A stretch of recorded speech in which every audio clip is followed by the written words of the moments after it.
U.S. Secretary of State Rex Tillerson says the United States and China are seeing clear signs that the international sanctions imposed on North Korea are starting to have an effect. In contrast, China doesn't expect these signs to lead to immediate results. Our Jung-hwan tells us more.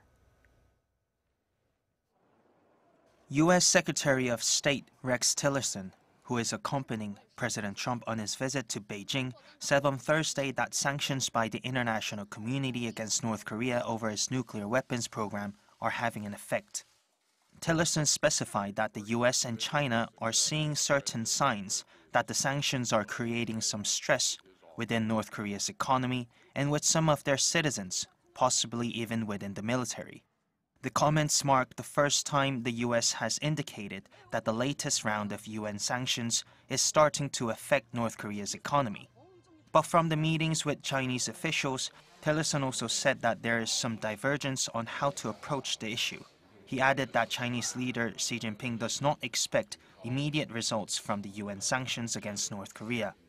The UN Security Council adopted sanctions resolutions after Pyongyang's long-range missile test in July and its sixth and most powerful nuclear test in September. The sanctions are designed to cut off the regime's revenue and prevent it from developing nuclear missiles. As China is responsible for about 90% of North Korea's external trade, Trump will be hoping to secure China's commitment to enforcing sanctions against Pyongyang during his time in Beijing. Meanwhile, at the NATO summit on Thursday, U.S. Defense Secretary James Mattis said the U.S. supports solving the North Korean nuclear crisis through diplomatic means.